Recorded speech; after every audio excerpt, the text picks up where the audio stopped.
No vídeo anterior, com base na teoria da origem do universo, estudamos sobre o argumento cosmológico e a existência de Deus.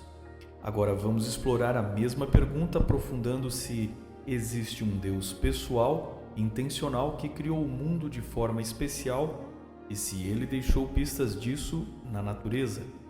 Entre os argumentos testados para a existência de Deus, este argumento é chamado de teleológico e tem por objetivo encontrar intencionalidade na natureza, tal como encontramos em máquinas ou objetos construídos pelo homem. Neste vídeo, vamos nos deter nas possíveis evidências de projetista do universo como um todo, deixando a vida e a biologia para outra ocasião. Venha conosco, inscreva-se no canal, acione o sino de notificações, curta este vídeo, compartilhe e nos ajude a divulgar o canal.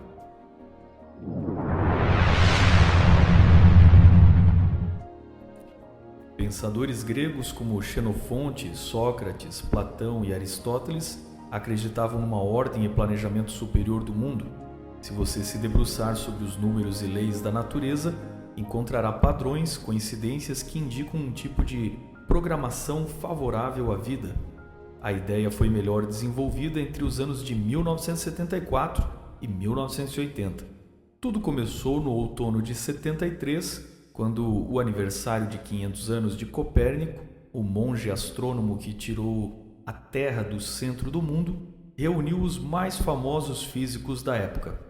Brandon Carter, um astrofísico de Cambridge e amigo íntimo do ateu Stephen Hawking, cunhou a expressão princípio antrópico, que tem sido usada como um dos maiores argumentos para a existência de um Deus criador pessoal e planejou o universo.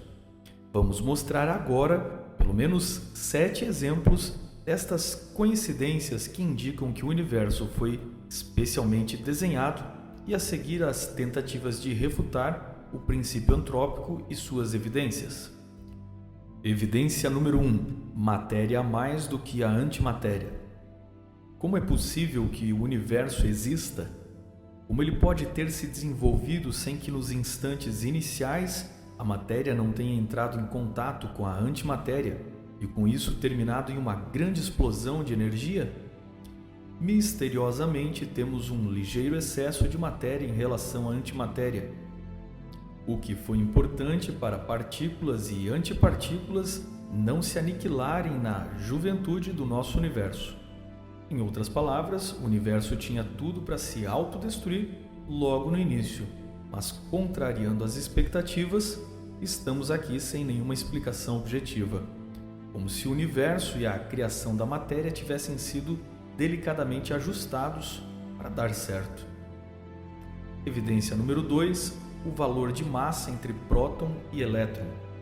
É um valor tão preciso, delicado e que não admite variáveis. O ateu e famoso Stephen Hawking admitiu: o fato extraordinário é que os valores desses números, a massa entre o próton e o elétron, parecem ter sido precisamente ajustados para tornar o desenvolvimento da vida possível. Graças a um ajuste exato de diferença de massa entre próton e nêutron, prótons não se transformam todos em nêutrons ou vice-versa. Se isso acontecesse, isso seria o fim da química que conhecemos e a vida seria impossível. O cientista Robert Boyle, conhecido como o pai da química, era um crente fervoroso e, como muitos, via a natureza como a obra de Deus. Boyle foi muito devoto por toda a sua vida. Contemporâneo de Newton, sua fé nunca o impediu de dar inúmeras contribuições para a química e medicina. Na verdade, a química ou física são ciências que nos mostram que o universo não é misterioso, e sim explicável. E é justamente o fato de ser explicável que argumenta para a existência de um Deus lógico e programador das leis da natureza. Não são as coisas inexplicáveis do universo que nos provam que Deus existe, mas o fato do universo ser lógico e explicável que nos prova que há um Deus pessoal e designer do universo. Evidência número 3. A força da gravidade e o eletromagnetismo. Há um fino equilíbrio entre a gravidade que esmaga os átomos no interior da estrela e do eletromagnetismo que permite a emissão de energia. Em outras palavras, a gravidade da estrela tem que ter poder suficiente para puxar e esmagar os átomos, mas delicadeza o bastante para permitir que a luz escape. Se estes valores fossem apenas levemente diferentes do que são, estrelas não existiriam, e sem elas não haveria vida em planetas como o nosso. Edward Kolb, físico do Laboratório Acelerador Nacional Fermi, ficou tão surpreso com esse misterioso detalhamento que declarou: "A ciência talvez nunca seja capaz de nos dizer por que isso deveria ser assim." Evidência número 4. Ajuste preciso nos valores das 4 forças físicas fundamentais: a gravidade, o eletromagnetismo, a força nuclear forte e a força nuclear fraca. Stephen Hawking dizia que há relativamente poucas variações para os números que permitiriam qualquer vida inteligente. Por exemplo, as forças elétricas, se fossem um pouco mais fortes, não permitiriam nenhum elemento mais pesado que o hidrogênio se formar. Ou se a força nuclear forte fosse de valores menores, núcleos com vários prótons não se manteriam coesos. Com a carga de elétrons levemente diferente, estrelas nem acenderiam por não serem capazes de queimar hidrogênio. O ajuste fino dessas 4 forças fundamentais demonstra que o universo foi programado para dar certo. É como se tudo colaborasse para que em algum lugar a vida fosse possível. Evidência número 5. A abundância de elementos orgânicos necessários para a vida, como carbono, nitrogênio e oxigênio. Freeman Dyson, físico em Princeton, chegou a declarar: "É como se o universo tivesse sido conscientemente planejado." Esta proporção permite ao carbono 12 atingir um estado de exatidão da ordem de 7,65 milhões de electronvolts na temperatura típica do centro das estrelas, o que cria uma ressonância que envolve o hélio 4, o berilo 8 e o carbono 12, possibilitando a ligação necessária que ocorre durante uma janela diminuta de oportunidade que dura 10 elevado à potência de menos 17 segundos. É mesmo estarrecedor que algo tão sensível exista e, com esta constante, a própria vida tal como a conhecemos. Evidência número 6. Formação de moléculas de proteína. Como sabemos, os átomos se organizam em moléculas e proteínas, que são os blocos de construção natural da vida. O físico ateu Fred Hoyle e seus colegas calcularam que as chances disso acontecer em algum lugar aleatoriamente são de 10 elevado a 40 mil, ou, como Hoyle admitiu, uma probabilidade demasiadamente pequena que não poderia ser admitida mesmo que todo o universo consistisse de sopa orgânica. Ateus como Richard Dawkins e outros estão prontos a aceitar esta incrivelmente pequena probabilidade, enquanto determinam Deus como uma chance muito pequena de existir.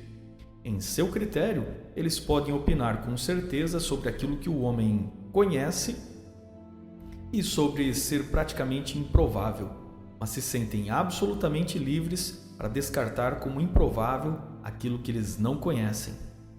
O próprio Fred Hoyle teve que admitir: é muito mais fácil um furacão passar por cima de um ferro velho e montar um Boeing 707 do que o universo ter sido montado por mero acaso. Evidência número 7. Os astros se organizam em vez de se desorganizarem. Não temos uma teoria moderna para explicar por que, contrariamente à segunda lei da termodinâmica, o nosso universo de algum modo atingiu um estado de tamanha ordem. Temos um baixo nível de desorganização e vemos estrelas e galáxias se organizando. Isso levou o grande cientista Isaac Newton a questionar-se: de onde surge toda esta ordem e beleza que vemos no mundo?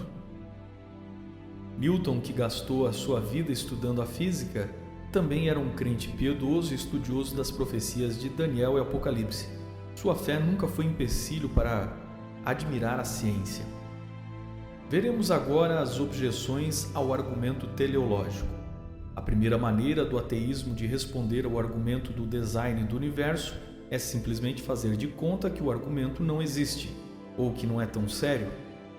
No entanto, pessoas inteligentes não podem tratar tamanha precisão como coincidências fortuitas. Veja, por exemplo, a questão do nosso planeta.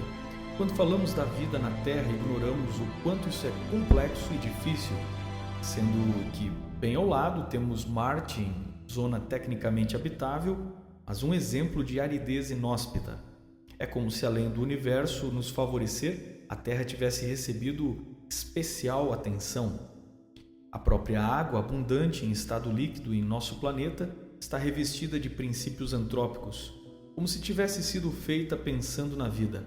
A água é a única molécula que é mais leve no estado sólido, gelo, do que no líquido. O gelo flutua. Se isso não acontecesse, os oceanos, lagos e rios congelariam de baixo para cima no inverno e a Terra agora estaria coberta de gelo sólido. Por sua vez, esta propriedade pode ser atribuída às propriedades exclusivas do átomo de hidrogênio. Um exemplo da negação é o já falecido astrônomo Carl Sagan, da primeira série Cosmos. O princípio antrópico colocava diretamente em xeque sua visão ateísta de que o cosmos era tudo o que existia, existiu e existirá. Mas como alguém que nem sequer viu todo o cosmos poderia afirmar que o cosmos era tudo que existe, existiu e existirá?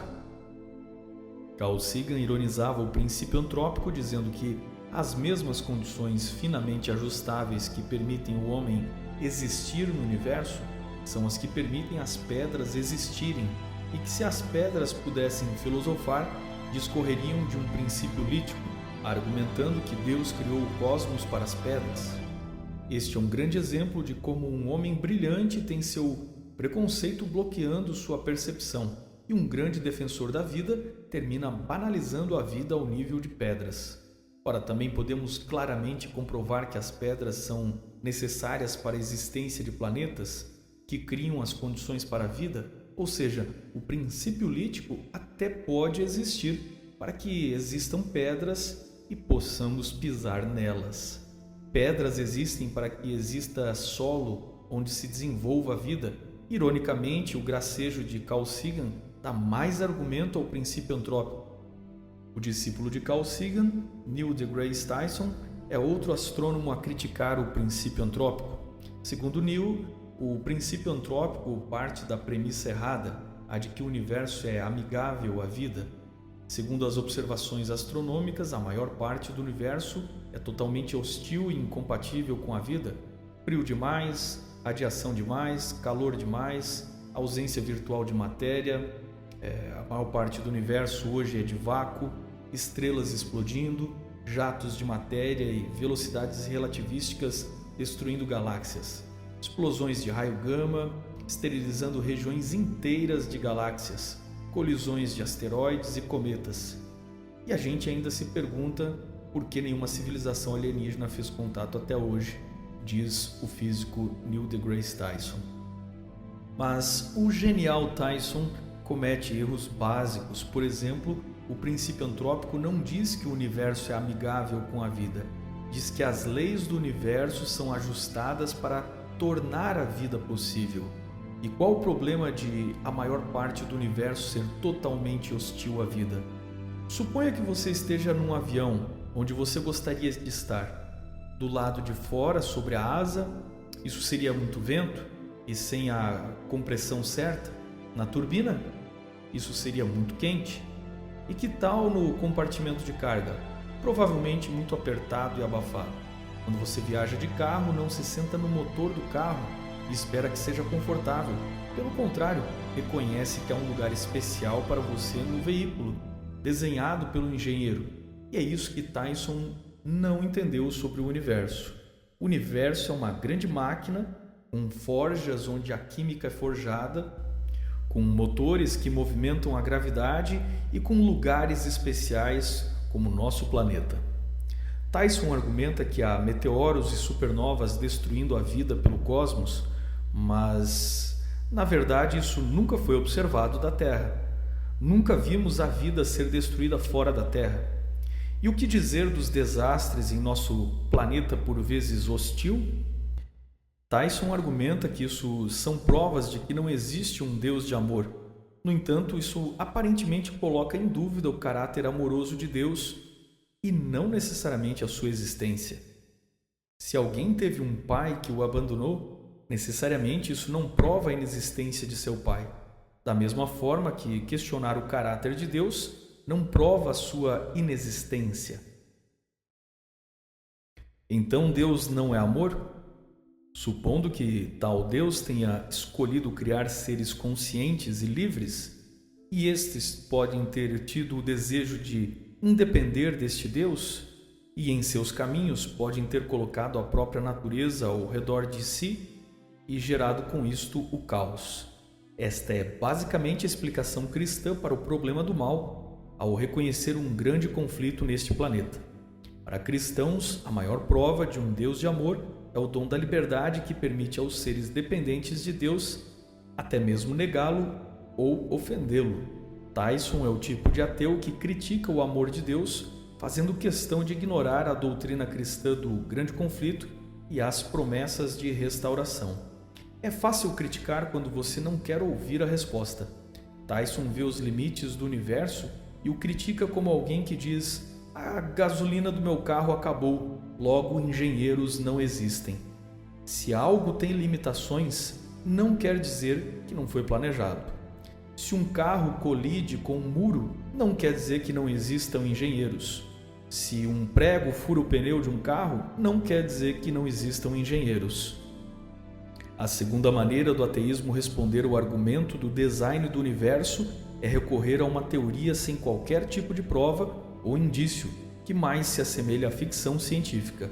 Estamos falando da teoria do multiverso, onde existiriam milhões de universos e as condições precisas de nossas leis naturais seriam um capricho da estatística, na qual o mecanismo do multiverso, em milhões de opções, produziu o nosso universo entropicamente possível.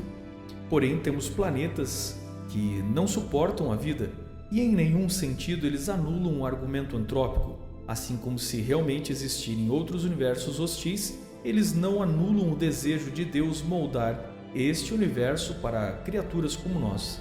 Ao contrário, esse argumento torna nosso universo especial, pois mostraria que aleatoriamente o caos reina, mas quando Deus interfere, a ordem é otimizada. Richard Dawkins, um dos maiores defensores do ateísmo atual, responde sobre o design do universo dizendo que ele tem apenas aparência de design. Entretanto, também não observamos as pirâmides serem construídas, mas podemos saber tudo sobre sua geometria, cálculos e números que tornaram possível a sua obra. As pirâmides têm aparência de design porque foram projetadas. Nem sequer sabemos exatamente como rolaram as pedras mais pesadas ao topo, mas pela matemática sabemos que elas não são obras do acaso. Ninguém irá questionar o relato dos escribas egípcios dizendo que sua construção foi um mito, pois elas estão lá.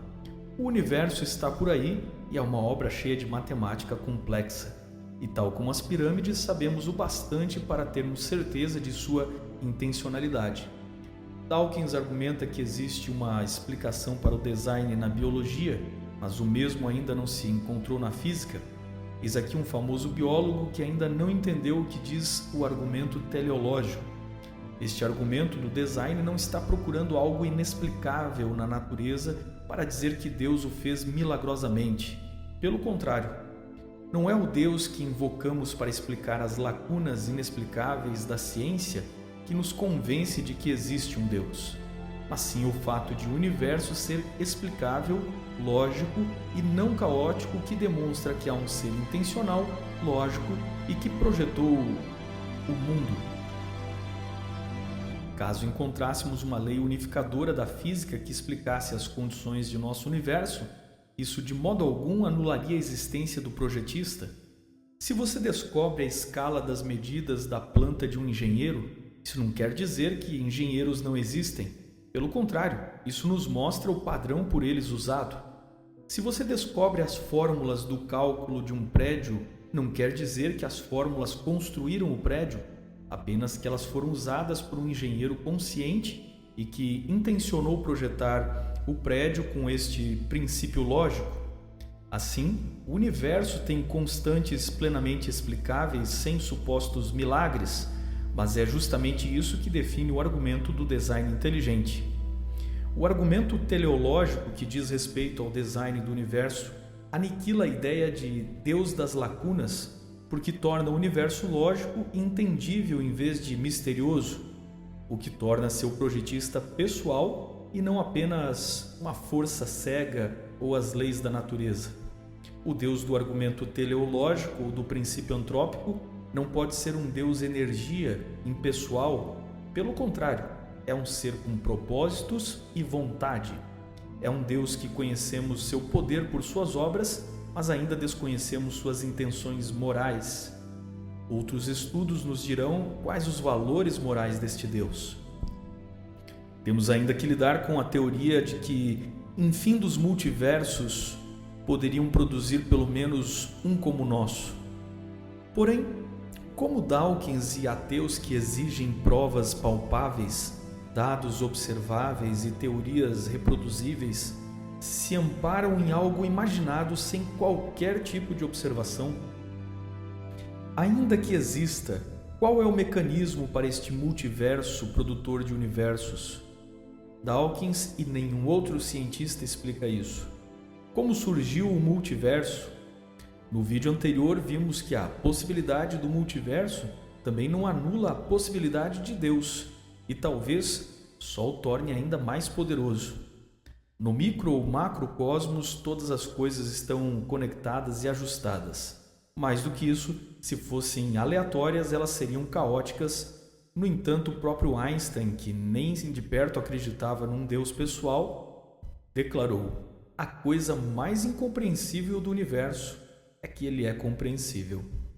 Um dos físicos mais importantes da atualidade, ganhador do Prêmio Nobel da Física, Arno Penzias, definiu que a astronomia nos leva a um evento único, um universo que foi criado a partir do nada, um universo que tem exatamente o delicado equilíbrio necessário para oferecer condições precisas e necessárias à vida, a fim de permitir vida, um universo que tem um plano subjacente, poderíamos dizer sobrenatural.